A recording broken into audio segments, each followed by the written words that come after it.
Let's talk about anger. You may associate anger with being fiery, and while fire can be destructive, it can also fuel you when you're channeling it positively. Recognizing your anger and how to use it could be the difference between warming your house or burning it down. I'm Savannah Alalier, and welcome to the latest episode of High Functioning Human podcast, where you connect to yourself as a high functioning human. In a recent episode of the podcast, I spoke to you about grief, and if you missed that one, make sure you go back and check it out. Today, we're moving on to what can only be another challenging emotion, anger. While from the outset, both emotions have perhaps a negative connotation, all emotions do have a place and a positive aspect to them, whatever you might think, and that's what I want to talk to you about today. Anger is something that is thought of as the opposite of peace or calm. It can be especially complicated for women who are frequently labelled as perhaps bristly or difficult or angry for being forthright, particularly in the workplace.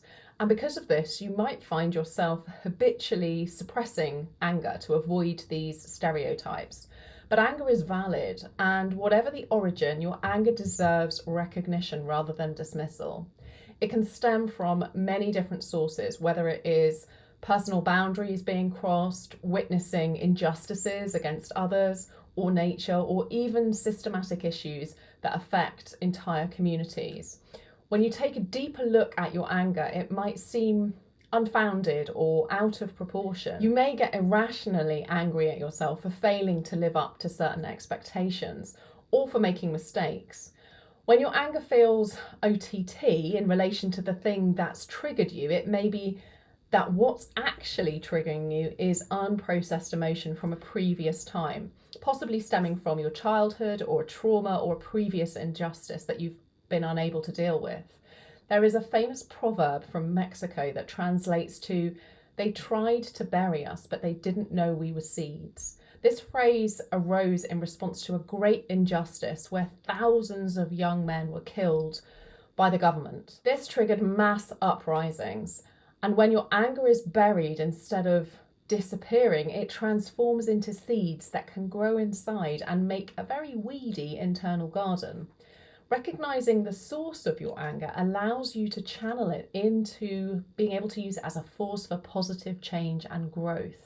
So whether on a global scale by protesting governments or on a personal level by responding to injustices at home or at work, or even just anger towards yourself. If you suspect your anger might relate to boundaries being crossed in your relationships, then take a look at my previous blog, The Relationship Checkup. You will find actionable ways to evaluate and improve your connections. In all cases, as you work to process the cause of the anger itself, you also need to address its physical manifestations, such as how anger may have gotten trapped in your body or in your fascia.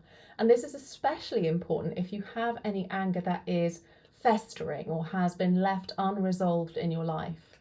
I always love to take a very proactive approach to emotions and help them to move through.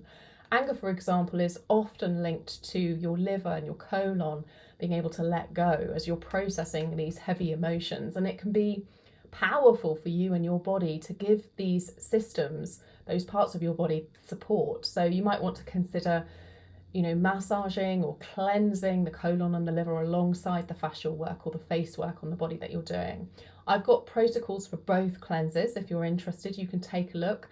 And I've also got obviously my face symmetry fascia release program, which works into the fascia in the face, supporting you through your entire body, just through working through your face.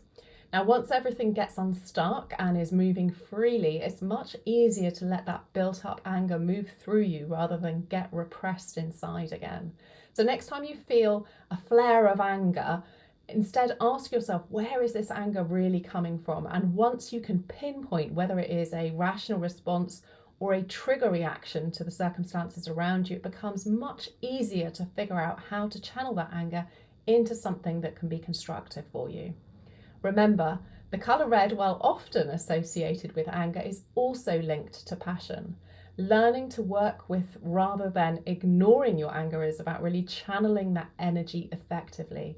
And maybe it means setting up healthier boundaries, advocating for justice, or just using this passion to create art or movement.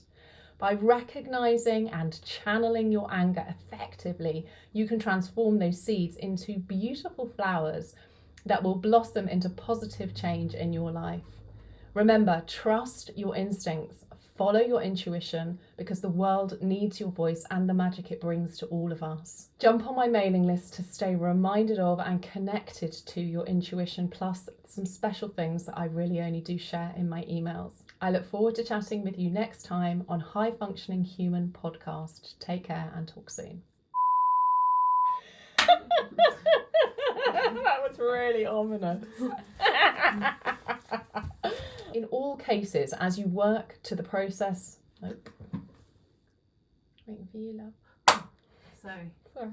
I zoned out. That's why, because I can't read the word.